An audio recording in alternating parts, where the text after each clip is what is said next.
That's what's crazy about the Dakar. It's difficult. We struggle, but we still want to return. I don't know why. I can't explain it.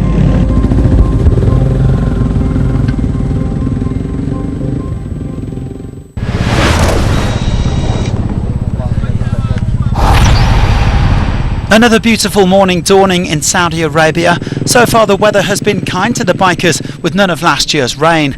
But they were still made to suffer in yesterday's punishing first stage over the rocks. Skylar Howes & Co looking forward to, theoretically, a slightly easier one today.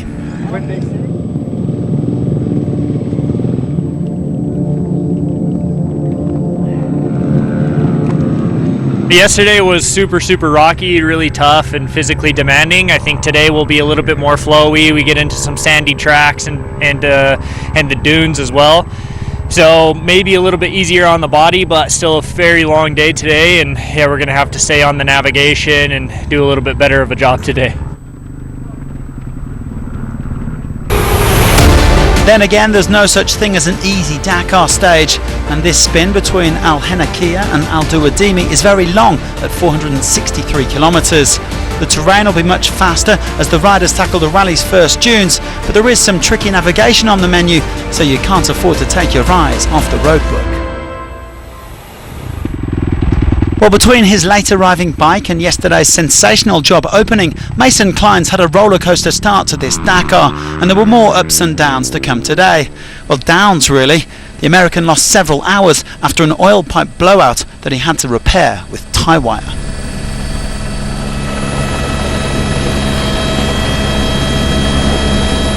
For sure, it's pretty unlikely to win the rally now, but you know, anything can happen, and anyways, I'm here because I enjoy riding my bike, and today I still had a lot of fun, and I'm sure I'll have a lot more fun tomorrow now that I can actually probably keep racing. Disaster meanwhile for Lorenzo Santolino as his Sherco gave up the ghost just after kilometre 17. The Spaniard said before the rally that he's never felt better, so it's really disappointing to see him bow out so early. I'm really sad for everybody. For me, for the team, for my family, for everybody who supports me, especially because I think we were in a really good period. But that's the Dakar, that's how it goes. We just have to focus on the positives and look ahead to Dakar 2025.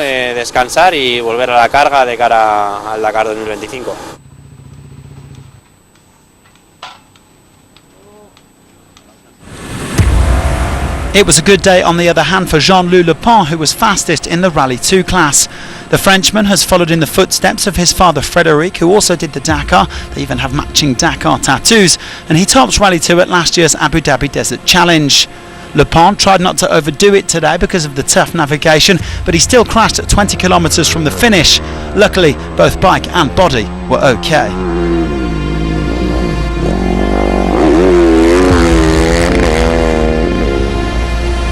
Ross Branch took a commanding victory yesterday to surge to the top of the standings, but even with today's bonuses for the openers, he was always going to lose time.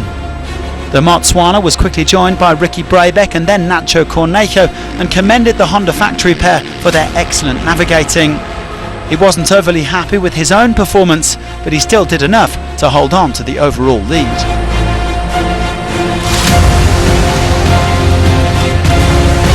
The bikers always stop to refuel midway through the stage.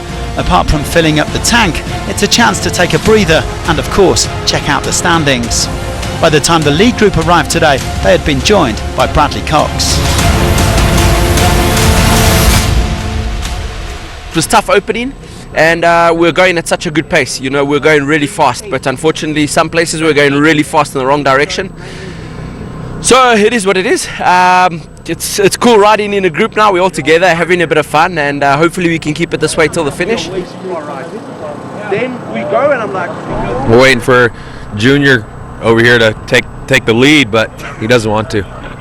that means like going. No, I'm okay just sitting back and watching the three veterans navigate the way, but no, for me it's cool just to learn from them, and you know, kilometer by kilometer we've been going a really good pace now, and yeah, let's see if we can not make too many mistakes till the end. Well, as it turned out, Cox did make one big navigation mistake in the latter part of the stage. He and the defending champion, Kevin Benavides, both strayed off course, with the South African losing 35 minutes and the Argentine at just under 20. That is how it goes sometimes on the Dakar, as a resigned Kevin put it.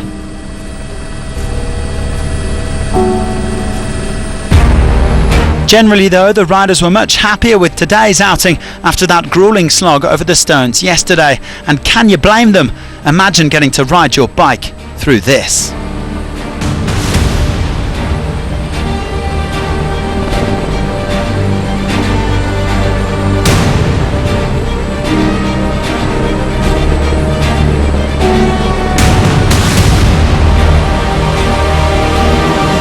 Let's go back to Brabeck, who caught Branch at the end of the early June sections.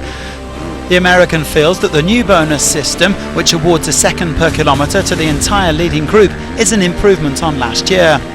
He admitted that he made a few mistakes, but seemed pretty satisfied with the day's work. He finished up in 5th place and now sits 3rd overall. Yeah, it was a long day, but I think we did pretty good. You know, obviously Ross and I lost a little bit of time, but hey, it's only day 2 and nothing to stress about. We got a few more days to go. Pablo Quintanilla had some issues with the balance of his new Honda yesterday, struggling to control the rear of the bike on the stones. Today though, much better. The Chilean said it was good to feel like he was properly hitting his rhythm over the sand. Having claimed multiple podiums at the Dakar, he's aiming high again, although he is yet to taste the glory of claiming top spots.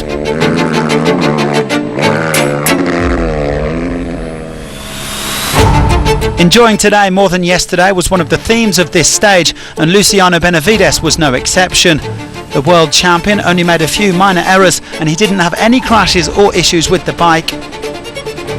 Luciano did get caught up in a bit of dust, but he still fought his way into 2nd place on the stage around 6 minutes down. Luciano now running 5th overall.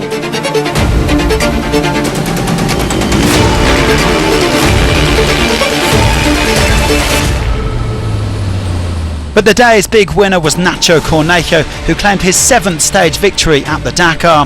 The Chilean caught Branch and Brabeck after around 90 kilometres and enjoyed a bit of shake and bake, as he put it, taking turns at the front. He was happy with the day's efforts and praised his fellow leaders for stopping to check he was okay after a late crash in which he twisted a finger. I'm happy. It's always good to win a stage.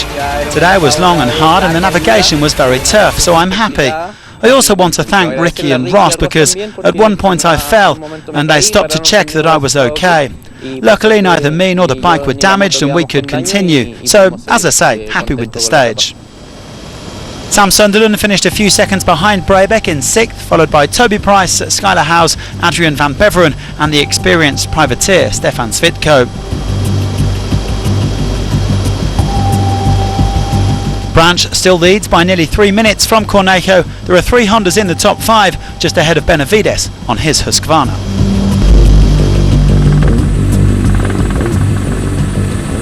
Now, long-time fans of the Dakar will be familiar with the name Fabrizio Maione, a 2-time winner of the rally who tragically died in 2005. Well, his son Gioli is making his debut this year in Original by Motul,